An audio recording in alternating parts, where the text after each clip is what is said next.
Hello everyone and welcome to another video. In this video I am going to persuade you to buy this book here. This is called The Little Book of Talent. Let's get into it. So this book here, I've already read it once with my ebook, electronic book, and now I've bought the physical book because then I can start to deface some of the pages, write down my own notes on different elements and just reread parts of it. This book is called The Little Book of Talent. The reason why you should buy this book is because it has 52 tips on how you can become more talented. The author, Daniel Coyle, I read a lot of his summaries. He's an avid reader, he reads a lot. He's got something on that you can look on a website where he does small book summaries because he reads hundreds of books. So I guess that from all the stuff that he's been reading, he started to gather up, amass a lot of knowledge, which I think that is distilled in here quite well, giving you very good actionable tips on how you can become more talented.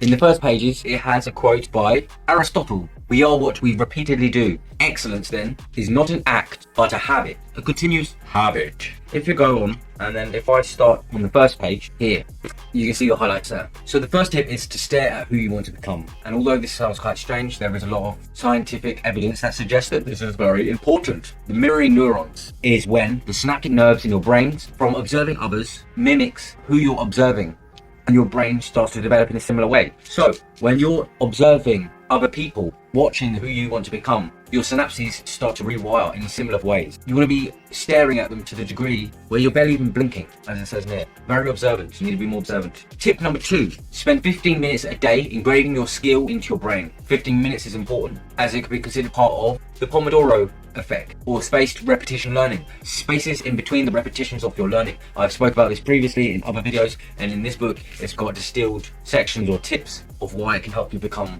more talented. Still without apology, the world is pretty much complete adaptations from old ideas. They say there's no new original idea. It's all just adaptations of something else. Nuances of nuances. So steal to understand and then redevelop it to make it your own. Also, it gives you a slipstream where you can get to an angle faster. I'll give you an example. If you're learning to draw, it's probably better for you to start stealing the works of famous artists that you like and mimicking what they're drawing. This will give you a feel for their style and what they've went through, how they've been developing it. Buy a notebook. Buy a notebook is the next one, which is the 4th tip, and is basically saying you need to journal and things like this. I've heard other people saying journal is important to process through different thoughts and stuff, and also quotes similar to never remember something you can write down, because your brain is for creatively processing information, not storing it. Use it in a creative way, because this is where most people will shine. Creative problem solving and things like this. We've got computers nowadays and we've got calculators to memorize things for us. Be willing to be stupid is the next one. You need to be willing to be stupid, like silly. Being stupid and letting out your fear of failing is going to help you to succeed, because once you've overcome your fear of failure, then you're actually ready to attempt it and be willing to fail. And as a result, once you've gone past the failures, because this is an important part of growth, then you can start to really shine and grow and be successful or talented. Choosing Spartan over luxury. When you are living luxuriously, you become lazy and you don't even do what you're supposed to do. So you need to be a Spartan and actually kick ass. The next tip is saying, before you start, figure out if it's a hard skill or a soft skill.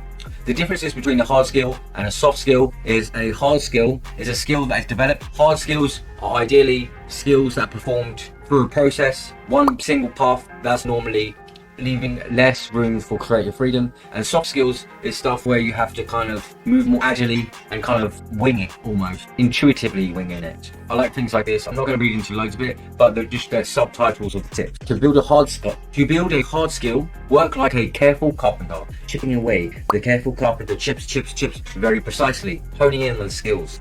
To build a soft skills, play like a skateboarder. You need to be more nimble and ready to change and adapt and evolve. Honor the hard skills. Hard skills is basically saying are more tangible. I guess thinking about it, it's more tangible, more marketable, tradable in the marketplace. Don't fall for the prodigy myth.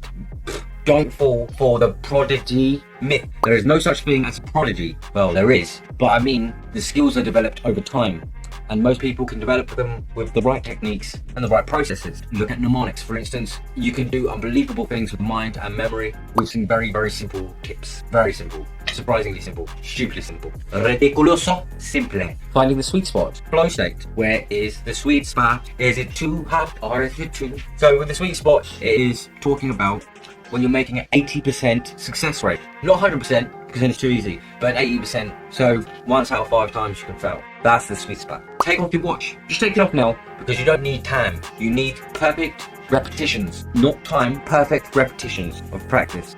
Break every move down into its chunks, thinking about and isolating different areas, and then you can put it back together later. Each day, try to build a perfect chunk, a brick, and stick on another brick and another brick. You need to embrace the struggle, enjoy the struggle, because the struggle is ultimately going to give you the growth that you want. It's going to let you come to the next bigger piece of the puzzle.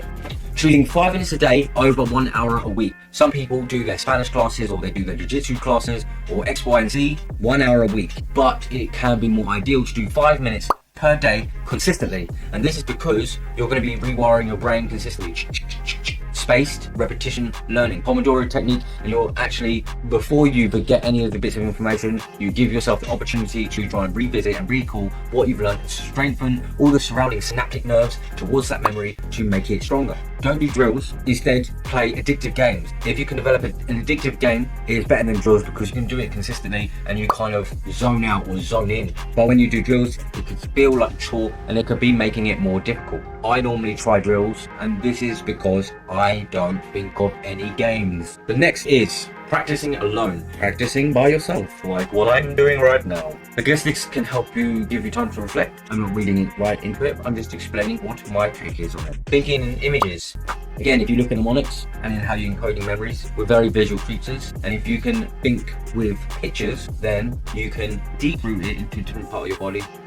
There was a saying that people, or something going across saying that your brain can't know the difference between imagination and reality, although I think that's a myth. Although there is some truth down to it, in the sense that it both use your visual cortex and it encodes it into a different area of your brain. It makes it easier to remember because it's kind of like a visual cues, which makes you think that it is physicality. Pay attention immediately after you make a mistake. When you make a mistake, pause, reflect, and repeat. Practice over and over again until you get it. Pianists do this all the time, where they isolate problematic, small, broken areas where they can't hit the keys in the right formulations, and then they go back, stop, and then they repeat it over and over, over and over, and over and over again until they get it. Visualizing the wires of your brains connecting and firing.